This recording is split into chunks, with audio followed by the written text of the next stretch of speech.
G'day guys, Mr. Bennett here. Today we're going to be looking at the negative angle formula, and I just want you to consider the unit circle. So we go to the unit circle and we think about this point over here, right, and this angle here, theta. So if we go in the opposite angle theta over here, then these will be the coordinates of our points over here. Now we know over here the x coordinate is going to be positive, and we know the y coordinate over here is going to be negative.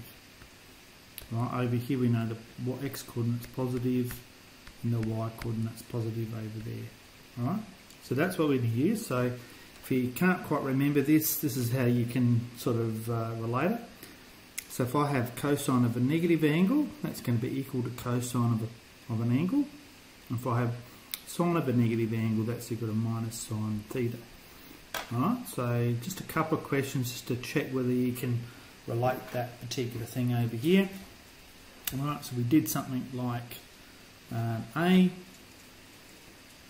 we've got sine theta plus sine of negative theta.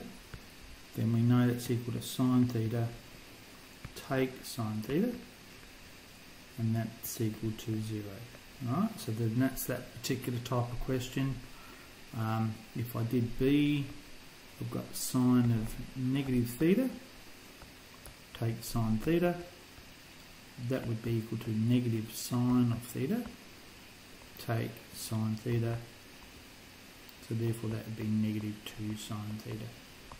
Alright, so you get the idea? And obviously when you're doing cosine and all that sort of stuff, it's no different. Let's just do quickly G, because that's also like the hardest one. Cos of negative alpha times by cosine of alpha take sine of negative alpha times by sine of alpha. Right, so we know the cosine is going to become equal to simply cos of alpha times cos alpha. Now that's going to be negative sine, so it's going to become plus sine of alpha times sine of alpha.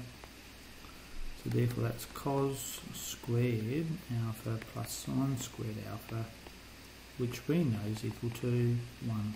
Alright, so that's the negative angle formula, alright, which is actually quite simple.